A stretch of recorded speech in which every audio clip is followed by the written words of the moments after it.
welcome to the final before the All-Star break, featuring Mr. Gadiel Cartagena and Mr. Marco Romo. We're playing the Brooklyn Nets tonight, the revamped Brooklyn Nets without KD or Kyrie, which is pretty much just a bunch of wings. So we're going to see a lot of lengthy guys there tonight. But before we get to that, make sure you guys, if you're new to the channel, make sure you guys like the video, make sure you guys subscribe, and make sure you guys, if you're young and with a family, you want to make sure your assets go to the right people.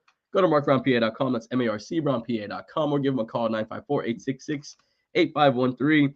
If you're young, like I said, with a family, he's based out of the South Florida area, and he services the entire South Florida. So make sure, like I said, the website's on the screen. Give him a call 954-866-8513. He'll give you a free consultation, and he's a Heat fan, so make sure you guys support your Heat fans. Now, as well, you guys want to make sure you're a PrizePicks every single game. Go to PrizePicks.com. Use that promo code 5. Spell it out FIVE. We'll match your deposit up to $100. We'll make sure you guys get your money as much as you can. It's daily fantasy for you. You don't have to worry about your players, getting hurt or anything like that. You just pick the players, pick if they'll go over on points, rebounds, assists, and then that's pretty much it. Go to PrizePicks.com. Use that promo code 5, and we'll match your deposit up to $100. Guys, we're playing the Brooklyn Nets today. And before we talk to that, last time out, I had Greg and I had Mateo. So I'm going to ask you guys the same question going into this one. Where is your mindset on this team going into All-Star break? Marco, I'll start with you. I guess it's kind of on the same boat as I was before the kind of trade deadline. Is I just want to watch the guys grow, and that's about as where I am right now for the rest of the season. Honestly, I want to see Bam get his All NBA nod. I want to see Bam get his All Defensive Team nod. I want to see Bam just kind of keep growing. I love that Tyler got interviewed, I think, about Bam having this new role and how the offense is more geared towards him. And I was like, yes, that they finally see what we all see, that the offense should be geared towards Bam. And that's what those first few games, I guess, after the All-Star break, it might be even more Bam-centric, with Duncan coming back, that might help again. He's always really played well with Duncan, which is, we love to see it, I guess. Bam, he feeds Bam a lot like Tyler does, so that's another guy that'll feed Bam easy shots. But yeah, I'm really just looking at the internal growth from Bam and Tyler. And, that might be a little disappointing for some people that were looking for championship this year, but I don't know what to tell you guys. This is not a championship roster from what we see right now. So all you got to do is look for that internal growth, and maybe next year, the guys get up to even another level. You get some reinforcements, and you get maybe one last run for the Jimmy Butler window. The realist, Marco G. Romo. Mr. Gadiel Cartagena, what's your thoughts on this team going into All-Star break? And then also, you can get us started on our next topic. Duncan Robinson's coming back tonight. Do you think he gives us anything coming back? What do you feel like he gives us?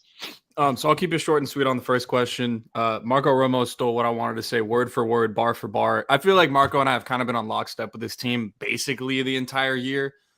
So I agree with everything Marco said. I'm not going to echo it, say it again, because it doesn't need to be said. Marco said it perfectly. For Duncan Robinson, so obviously I'm not a fan of specialists. That has been well documented for anyone who's ever heard me speak about the game of basketball before. I think the days of hoping for him to play up to his contract are kind of out the window, but I'm not really so much concerned with that at this point because you can't make changes. So the allocation of cap doesn't really matter all that much until the offseason where that we can relitigate that conversation. I think Duncan's actually going to help the team. I think he's going to help the team a little bit. I think having someone who can shoot off of actions and shoot off of movement will help this team a lot because they have not had that. And when they get in those kind of east-west type ruts offensively because they don't have anyone who can go downhill, it is good to have someone who can at least pose the threat of shooting over a set defense. Like Duncan can get his shot off against almost anybody. Now against Brooklyn, it might be a little bit tougher because they actually have the wings that can really piss him off, in my opinion. But that's besides the point. I think he's going to end up upping the team. I don't really want to see it be a handoff-centric offense when Duncan is on the floor still, especially if he's with Bam, because I just think Bam is kind of outgrown that at this point where he doesn't need to be maximizing others. Others need to be maximizing Bam because he's that special of a talent. But I think actually when Yurt comes back, if he's able to come back, the Duncan and Yurt handoff might actually be something that I'd be willing to entertain a little bit because Yurt is actually a pretty decent playmaker. Duncan seems to be someone who's pretty good off of handoffs. I think that could be something that could juice up the bench offense a little bit. So I think Duncan ultimately is going to end up helping this team in his second stint this year. So let's get to the Brooklyn Nets, Marco. Obviously, they made a bunch of big moves. Not going to have to restate that, but they have a lot of new players, and Gad mentioned it, a lot of wings, right? I don't think they mentioned that saying that they wanted to actively tank yet, because I don't know if they have all of their picks, right? Because I don't know about their situation, but they have a very weird roster right now. So what's your thoughts on their roster and kind of their roster construction? And they haven't won a game since that trade deadline. Like I said, what's your thoughts on their team? I have. It's weird that they're kind of like a East Coast version of the Clippers. I think I pointed that out. They're just wings all over the place. They call them Wingstop over in LA. The Clippers Twitter, which I love. But yeah, they're kind of similar, but they don't have a Paul George or a Kawhi Leonard. The two-headed monster that Clippers have. So it's much less scary, but it's still a hard matchup for any team, but especially a team that's small and devoid of wings like Miami is. So it's going to be tough for Miami, I think, tonight to even. It's going to be a really, really nasty game. I feel like it's going to go down to the mud. Not a lot of scoring tonight. I don't know what else is new in a Miami team, but they had a good game against Denver last time. But Miami also had, things that they could attack in that game. There was no Tyler, though, so I don't know if he's going to be back tonight. Maybe that'll help Duncan off the bench. It's just all about the shooting with Miami, as it's been the whole story this season. If they shoot well, they might have a chance, especially against a team like Brooklyn, who, they have trouble creating good, easy shots without guys like Kyrie and Kevin Durant on the floor. All the numbers show that when both those guys aren't on the floor, they really, really struggle to, create any type of good shot or quality shot. So really, with the Nets, I'm more afraid about the kind of way that Miami's going to want to attack. But I bet Bam's going to have a big night. But, Nicholas Claxton might, have something to say about that, even though his DPOY shot kind of went out the window with Kevin Durant going west, which, some haters would love to see it. I'm not a hater, but some haters will love to see it. But yeah, the Nets kind of bring up a lot of challenges. They haven't won a game, but I still think they're better than, their record kind of shows. But I don't think they're going to tank either. They're too far into the season to really tank at this point. They're going to be a 6 seed probably at the end of the year. So let's get to our prize picks, Gad. We're going to do it a little bit differently. Pick a player, pick a stat, and then I'll read it off to you, and you pick over and under. Does it have to be from the Heat? No, it doesn't have to be. We'll do someone from the Heat anyways. Do they have Duncan on there? They do not.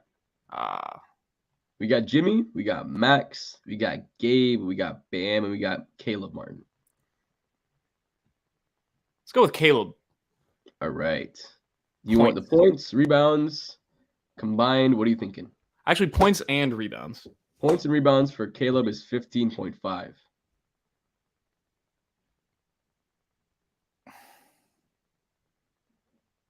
I feel like I'll go under on that. The amount of length that the Brooklyn Nets have is going to be really tough for Caleb to find anything offensively. So unless he's getting 16 rebounds in one night, I'm not super confident in Caleb tonight. I'm not going to lie. Hopefully I'm wrong, though. I'd love to see a good Caleb game. Absolutely. Marco? I'm going with someone from Brooklyn. Is Spencer Dinwiddie on there? Let's see. Because I have him on my fantasy team, and I've seen his numbers recently. Let's see. I do not see Spencer Dinwiddie. Oh, yes, he is. There he is. You want points, assists, combined? I go with points. 18.5. Ooh. He's their one, kind of threat off the dribble for the Nets. Outside of him and Mikal Bridges, he's still kind of growing into that guy. I feel like it's going to be a bigger night for Mikal and Spencer. I go under. Fair. I think they're going to focus on him tonight and try to, make everybody else kind of be the creator. I can see that. And then for my pick, I'm going to go with Miami just because, it's my team. And for Bam, they got his rebounds at 10.5. I think he's going to go over. You know what I mean? I do think he's going to want to. He always tends to go off a little bit harder against Brooklyn. Obviously, they don't have the same star talent that he's been going off against the last couple of years, but I do still expect him to have a good game on the rebound end. So let's get into predictions. Or Gad, I'll let you start with the predictions, and then Marco, you can finish this off. This team poses a lot of problems for Miami. I'm not gonna lie, but I think the Heat have proven to us that they're the type of team that they can drag you in the mud for 46 minutes and they can play good basketball the last 2 minutes of the game and ultimately win the game. I think that's more or less what we're gonna get tonight. I don't think we're gonna get a clutch game, but I don't think it's gonna be something super pretty. So I'll roll with the Heat tonight. I think Bam has not a bounce back game. Not that he played poorly last game, but his stat line was something like 17 or 19 points and like 2 rebounds and like 2 assists or something like that. Like you said, Jonathan, I think Bam kind of makes his presence known on the glass tonight. I think he brings it a little bit more. I feel like every time he's gone up against these defensive centers who are supposedly tough matchups for him, he kind of goes out and makes a little bit of statement. Now, doing that against Claxton will be impressive because, like Marco said, I'm not a hater of Nick Claxton either. I think he's actually a really good defender. But I think what Bam will kind of play with some chip on his shoulder. And I mean, I think he's going to end up getting Nick Claxton into foul trouble, go at him a little bit, just play a good game. So I'm rolling with the Heat tonight. I think Bam has a pretty good game. Yeah, I kind of expect Jimmy to kind of let Bam have the show tonight because they have a lot of guys that can, guard Jimmy and make his life tough for him. And I think it's going to be a lot of looking at Bam. But I don't know if that's going to lead to a win, but I'm going to go with Miami either way because, I'm never going to pick against Miami.